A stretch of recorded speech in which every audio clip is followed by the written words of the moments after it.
Hello and welcome to episode 204 of Rivers Arcade Review. My name is Ed. This channel is dedicated to the coin-operated video games of yesteryear. Today I'll be reviewing a random game, Jumping Jack. Jumping Jack was released in 1984 by Universal. My first time playing this game was on MAME.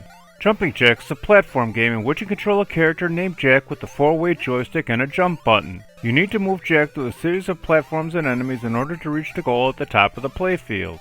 The game begins with a map screen. This map will show you the different areas you will travel during this game. The areas you will enter will include Monkey's Hill, Jungle, Ascari Tribe, Lake Fats, and the Jungle once again. After all of those areas, there will be Mount Opal.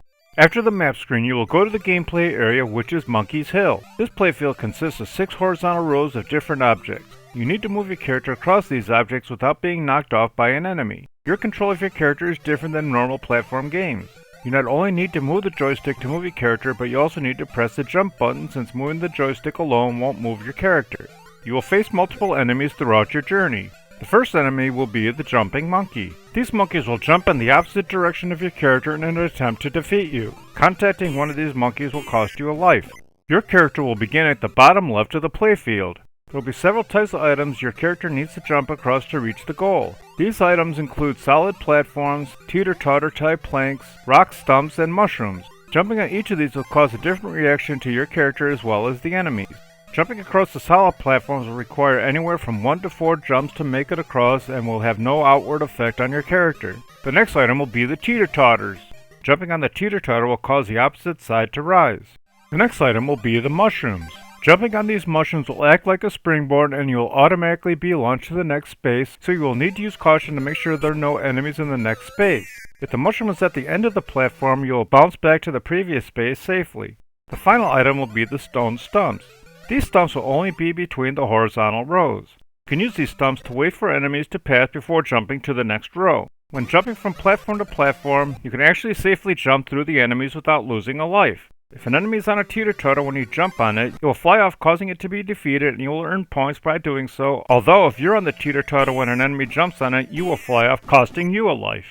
There will also be a pygmy that will enter in the top left of the playfield. This pygmy will roll out a giant stone which will fall into the 5th row and continue to roll and bounce to the right.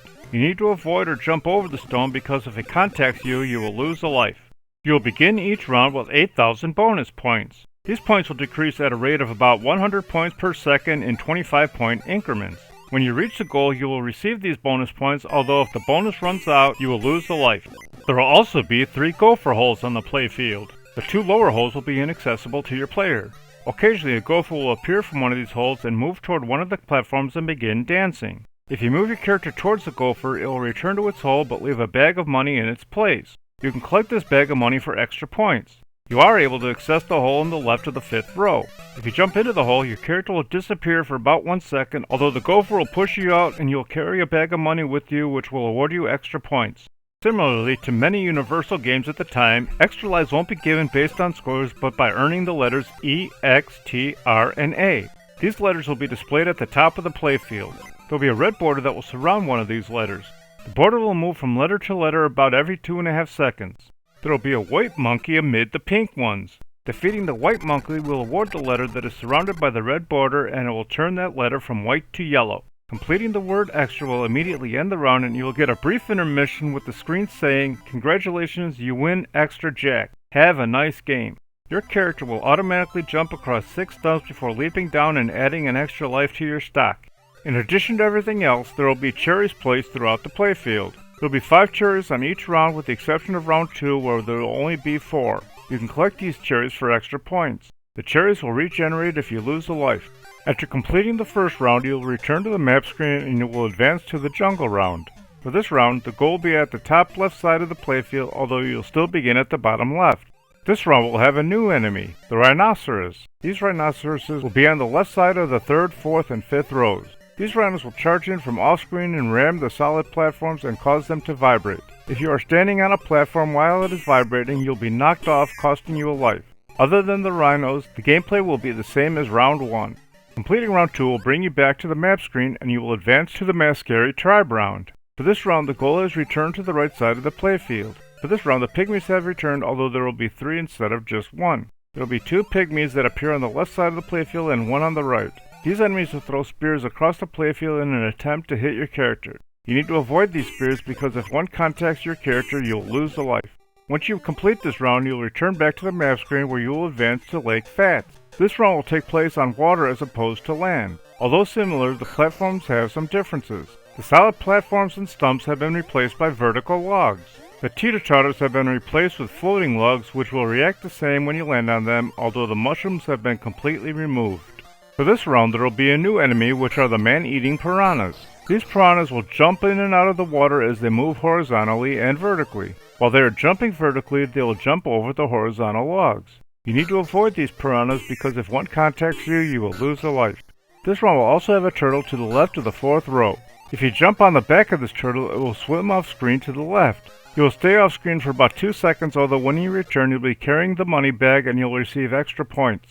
After reaching the goal, you'll once again return to the map screen where you will face another jungle level. This round will also have the goal on the left side of the playfield. This round will have something new, which will be covers on top of some of the solid platforms. Although these covers won't harm your character, jumping while under them will cause you to hit your head, which will cause you to make small jumps all the way to the opposite end. You'll still earn points for each jump you move either left or right, as if you had made the jumps individually.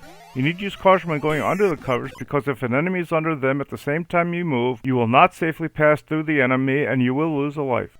There will also be a new enemy for this round, which is a hawk.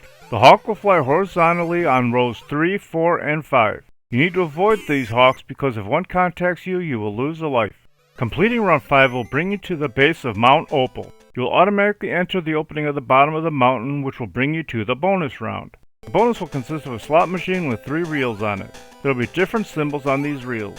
The symbols consist of a pygmy, a cherry, a banana, and a diamond. The screen will say, "Hit the jackpot." Jump to stop the spinning reels. Just like the note says, you need to press the jump button to lock in the symbols on the reel. You'll earn points for each symbol that stops in the window, and you'll earn a bonus if you match all 3 symbols. If you are able to stop the reels with all diamonds, the game will say, "Congratulations, you win special bonus, 10,000 point and 1 more game," and the game will add 1 credit to the credit meter. After the bonus round, the game will return to round 1, although at a harder difficulty. Scoring for the game is as follows. You'll earn 10 points for each position you jump, 200 points for defeating each pink monkey, and 1,000 points for defeating each white monkey. You will also earn 1,000 points for each cherry. For the money bags, you'll earn 1,000 points or 5,000 points depending on its location. For the bonus round, you'll earn 300 points for each pygmy, 500 points for each cherry, 800 points for each banana, and 1,000 points for each diamond. You'll also earn a 10 times bonus if you match all 3 symbols. You'll earn whatever bonus is left on the bonus meter for completing each round, although you will not receive the bonus if you clear the level by spelling extra. I really enjoyed playing this game and I highly recommend playing it whether you can find it in an arcade setting or on an emulator. I like this game more than Do Run Run, but not as much as Road Blasters, so Jumping Jack leaps its way into the 37th position overall. Thanks for watching, I hope you enjoyed it. If you have any games you'd like me to review, please leave a message below or on my homepage. Please remember to hit like, share, and subscribe, and stay tuned to new videos on the first and third Sunday of the month.